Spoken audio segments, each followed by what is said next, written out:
Hello students, today in this video we are discussing about the question of exercise from the matrices and determinants. This is the most important question regarding for the board examination. Given two matrices A and B, where A is equals to 1 1 1. This is the element of the first column 1 1 1. Second column is -2 4 -3. Third column is 3 1 2. In the same way, matrix B is given by 11 -1 -7 -5 -1 +1 -14 +2 +6. Now find AB. AB means firstly we have to find product of two matrices A and B. Then use this result to solve the system of linear equations x minus 2y plus 3z is equals to 6. This is the first equation of line, and the second equation of line is x plus 4y plus z is equals to 12, and third equation of line is x minus 3y plus 2z is equals to 1. अब इस question को solve करने के लिए सबसे पहले हमें find करना है product of these two matrices. Means matrix A is equals to 1 1 1 -2 4 -3 3 1 2, and matrix B is equals to 11 -1 -7 -5 -1 +1 -14 +2 +6. Now when we have to multiply matrix A and B, then we get the product of two matrices in this way. Now first row multiplied with first column and written in the first row. पहली रो को पहले column से multiply करके पहली रो में लिखते हैं. कैसे देखेंगे? 1 multiplied with 11, then we get 11 -2 into -1, then we get +2. 3 multiplied with -7, then we get -21. This is first row. This first row multiplied with first column, right way in first row. Now first row multiplied with second column, right in second column. Now 1 multiplied with -5, then we get -5. -2 multiplied by is +2. 3 +3. Now first row multiplied with third column means 1 multiplied with 14 -14 -2 +2 gives out -4. 3 6 are 18.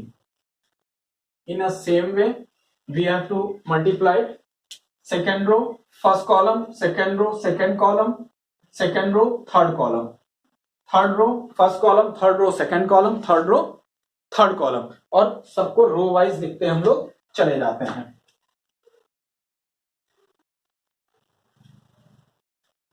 चलिए multiply करते हैं.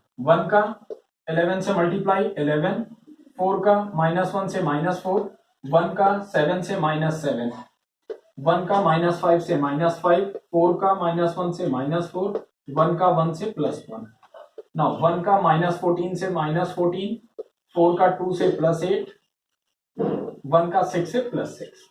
इसी तरीके से third row multiplied with first second third column respectively, then we get 1 multiplied with 11 11 -3 -1 gives out +3, 2 -14. now 1 multiplied with -5 -3 +3 हो जाएगा. 2 1 जा 2. now 1 -14 is -14 -3 2 -6 2 6 जा 12. now product of AB is given by in this way 11 to 13, and 11 minus 13 gives out -7. now 11 minus 11 is 0. again 0. 2 3 5 -5 0. 5 4 -9 -9 plus 1 -9 plus 1 gives out -8. -5 plus 5 0. -14 plus 4 -18 plus 0. -14 8 6 14 again 0. -14 6 -14 6 20 minus 20 plus 12 gives out minus 8. Look at here, 11 to 13, 13 minus 21 gives out minus 8. यहाँ पर correction कर लेते हैं, ये minus 8 होगा. अब हमारे पास सारी वैल्यूज निकल आई हैं. अब हमें क्या करना कि इस AB को अगर हम लोग देखें तो AB हमारे पास अगर हम लिखना चाहें तो AB को लिख सकते हैं -8i. This is equation 1.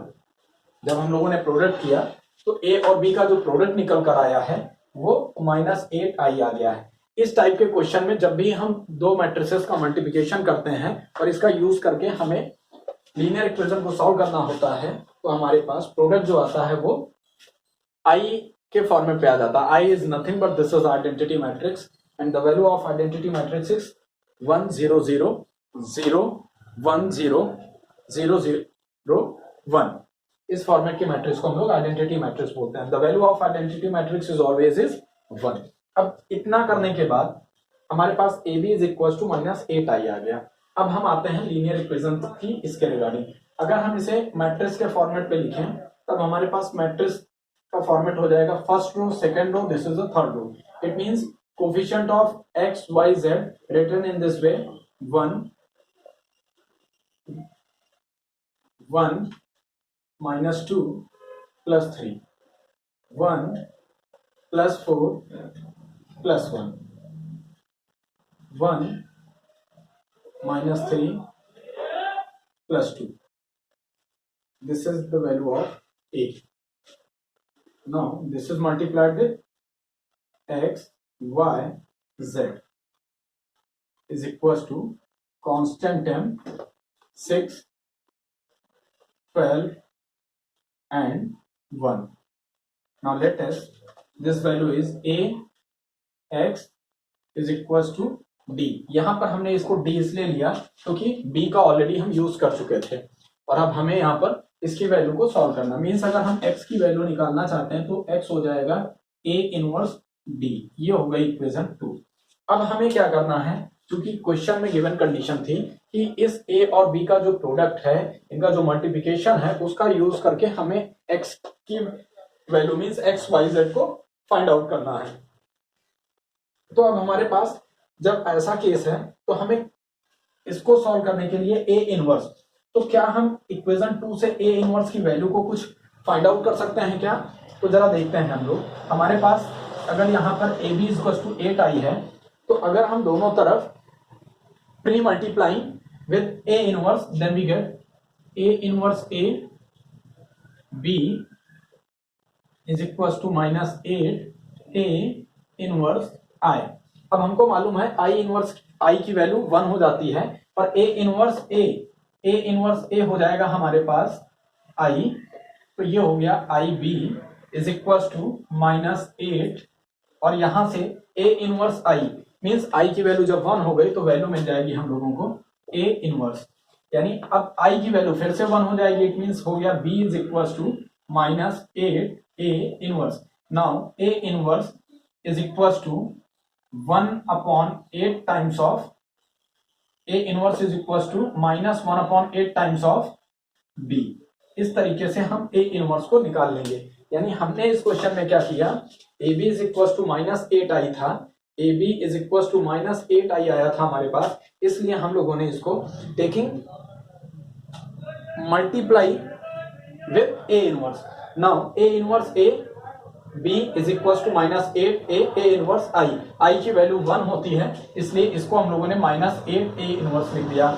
A inverse और A मल्टीप्लाई होकर के ये I बन जाते हैं. तो यहां पर हो गया IB is equal to -8 A inverse. I और B के मल्टीप्लाई में I की वैल्यू 1 हो गई, फिर से मिल गया B is equal to -8 A inverse. A inverse is equal to निकाला तो -1/8 B.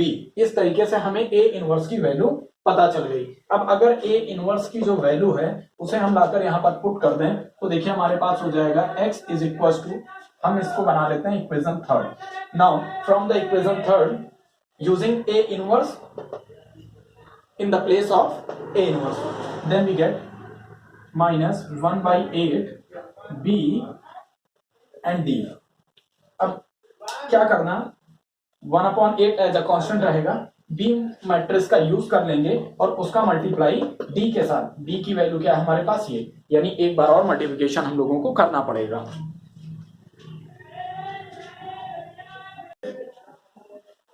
अब हमारे पास x is equal to -1/8 BD।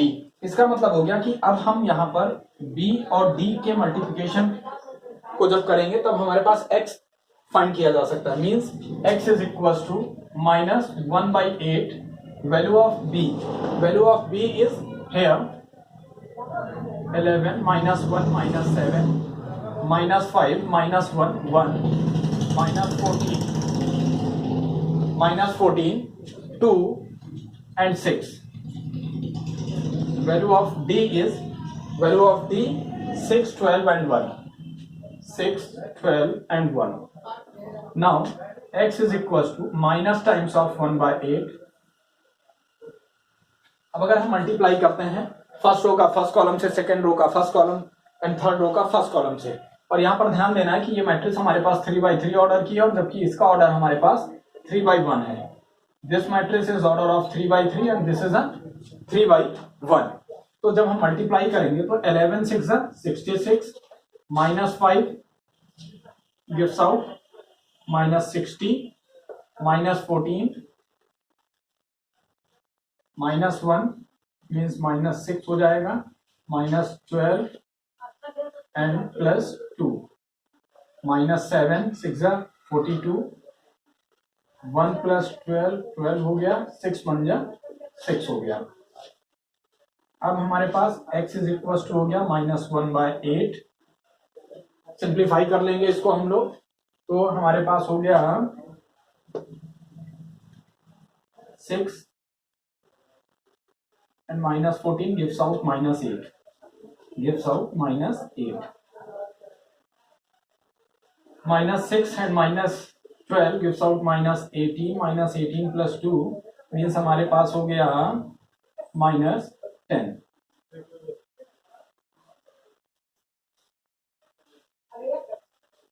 This value is -6 + 12 -18 + 2, -18 + 2 -16।